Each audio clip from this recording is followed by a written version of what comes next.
দেখার পরে মানে ওটা থাকলো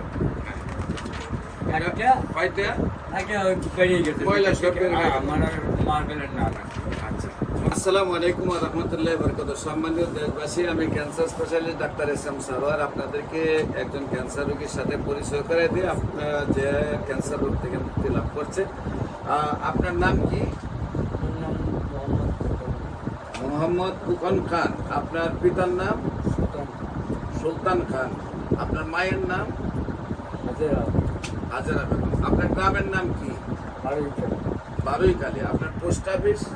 পোস্ট অফিসও বাড়িতে বারুইখালী। থানা? কেন হলে মোড়লগঞ্জ মোরলগঞ্জ। জেলা? বাগেরহাট বাগেরহাট। আচ্ছা, রুগী আপনার কি হয়? আমার ওয়াইফ আপনার ভাই। আচ্ছা, রোগীর কি সমস্যা হয়েছিল? ওই এর জন্য একটা টিউমার হয়েছে প্রথমে একটা গলায় টিউমার হয়েছে। টিউমার হওয়ার পরে? টিউমার হওয়ার পরে আমরা খুলনা গেছি আচ্ছা, খুলনা থেকে ওরা নার্কোস করছে খুলনার আমার ইও আছে এতে রিপোর্ট আছে। রিপোর্ট আছে দেখেন তারা বলছে ঢাকায় নিয়ে আসতে যে পিজিতে পিজিতে দেখা হয়েছে এটা হলো খুলনা সার্ভিস করতে তারা বলছে আপনার ঢাকা পিজিতে নিয়ে আসেন। হ্যাঁ তারপরে আমি পিজিতে আইছি পর পিজিতে এই কেমোগুলা দিচ্ছেন? হ্যাঁ কেমো বুঝাতে দিয়ে কি ভালো হয়েছিলেন? না কেমো দেওয়ার পর আমার ওয়াইফ বললো যে আমার বাড়ির পাশে যারা কেমো দিচ্ছে তিনটা লোকই মারা গেছে আমার সামনে আচ্ছা, আল্লাহ আমার এমনি নিয়ে যাও আমি কেমো আপনার এলাকাতে কেমো যারা দিছে এর মধ্যে তিনজনে দিছে, তিনজনে মারা মারা গেছে। গেছে জি তারপর আপনার ওয়াইফ আতঙ্ক হয়ে আর সেটা কেমন তখন তারপরে কি করলেন? এই যে দেখলাম ইউটিউবে আপনার এই জায়গা তারপরে আমার খবর পাইলেন ইউটিউবে। ইউটিউব। ইউটিউবে পেয়ে পেয়ে তারপর আমি ওই যে আপনার ওই অভিজ্ঞতা ওই দিদির সাথে হ্যাঁ। সব বিস্তারিত শুনলাম আচ্ছা শোনার পরে আপনার ঠিকানা দিল। আচ্ছা, এরপর এরপর এখানে আসলো আমার এখানে আসার পরে আপনার এখানে আসার পরে দেখার পরে আপনি ওষুধ দিলেন ওষুধ দেওয়ার পরে মানে ওটা থাকলো একটা পাইতে আগে ওই বেরিয়ে গেছে ময়লা সব বেরিয়ে গেছে। মানে মার্বেলের না না আচ্ছা, অভিযান বেরিয়ে গেছে তারপরে একটু বেশি করে আমরা এরকম ফুল ওঠার পরে তারপরে আমরা দ্বিতীয়বার আপনার কাছে আর একটু ওষুধ নিয়ে গেছি সেইটা নেওয়ার পরে ওই বস্তুটা ঠেকে আস্তে আস্তে হয়ে গেছে আচ্ছা।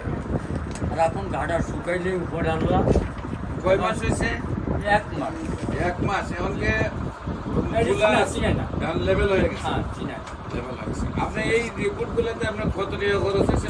স্যার এতে প্রায় 1,40,45,000 টাকা গেছে আপনি তো সরকারিভাবে চিকিৎসা হতে 1,40,50,000 গেছে। সব হলে বঙ্গবন্ধু মেডিকেল কলেজ। বেসরকারি লোন তোকে 8-10 লাখ টাকা চলে যাইতো। তারপরে আপনি কোনো রেজাল্ট পান নাই। আপনি কি জানেন বঙ্গবন্ধু মেডিকেল কলেজ হলো সারা বাংলাদেশের মধ্যে সবচেয়ে বড় মেডিকেল কলেজ? সেইখানে ফেল করার পরে আপনি আমার কাছে এলেন। আমি কত বড় ডাক্তার না।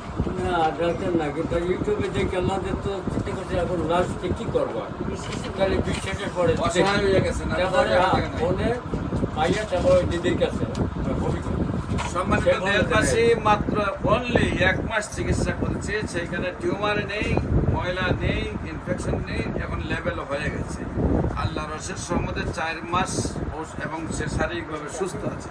আল্লাহর রহমতে 4 মাস নিয়মিত ওষুধ খাইলে সম্পূর্ণরূপে বডির থেকে ক্যান্সার চলে যাবে। আমরা 4 মাস পরে রিপোর্ট করে আপনাদের সামনে রিপোর্ট নিয়ে আসবো। বিশেষ করে আপনারা দোয়া করবেন, এই রুগীটা যেভাবে বলতেছে যে 1 মাসের ভিতরে এইভাবে সুস্থ হয়েছে ওনার ওয়াইফ। উনি আবার আমার জন্য মসজিদে কি বললেন? হ্যাঁ মসজিদ আপনার জন্য আপনার মিলে দিন তার মধ্যে আপনার জন্য দোয়া করে মসজিদে উনি আমার জন্য মিলাদ করে ইমাম দোয়া সাহেব করেছেন। দোয়া ইমাম সাহেব করছেন। দোয়া করেছেন। আপনাদেরকে বলবো যে বিশেষ করে আপনারা সেই রুগীটার জন্য দোয়া করবেন। যক্ষা হলে রক্ষা ছিল না, এক সময় টাইফয়েড হলে কোনো না কোনো অঙ্গ চলে যেত, এক সময় বসন্ত হলে সমস্ত শরীর পাটা টুকার মতো হয়ে পচে গলে মারা যেত। এমনকি আমাদের একজন নবীকেও পাহাড়ে নেওয়া হয়েছিল বসন্ত রোগ হওয়ার কারণে। আর আপনারা জানেন তো সেই নবীর নাম? হ্যাঁ, আইয়ুব আলাইহিস সালাম। আইয়ুব নবীকে, এবং এক সময় ডায়রিয়া হলে গ্রামের পর গ্রাম মানুষ মারা যেত। আজ রয়েছে ক্যান্সার, কিডনি, তেলাসমিয়া, এইডস রোগ, মরণ ব্যাধি। আল্লাহর অশেষ মতে আমরা সেইগুলোকে মরণ ব্যাধি বলি না। 100 জনের মধ্যে 95 জনে সুন্দরভাবে সুস্থ হয়। আমার সাথে MBBS doctor, BSMS doctor, DSMS doctor, আল্লাহর অশেষ মতে আমরা প্রায় 40 জন ডাক্তার কাজ করতেছি। আমরা চাই এদেশের অ্যালোপ্যাথিক হোমিওপ্যাথিক ইউনানি আয়ুর্বেদে যারা রেজিস্টার্ড ডাক্তার আছে তারা আমাদের সহযোদ্ধা হন। আমরা এই পৃথিবীটাকে ক্যান্সার মুক্ত পৃথিবী করতে চাই এবং সেটার সূচনা হবে বাংলাদেশ থেকে। তবে আপনাদের সহযোগিতা প্রয়োজন, যে কোনো প্রয়োজনে স্ক্রিনে দেওয়া নম্বরে যোগাযোগ করেন এবং আমাদের অফিস ভিজিট করেন। আসসালামু আলাইকুম ওয়া রাহমাতুল্লাহি।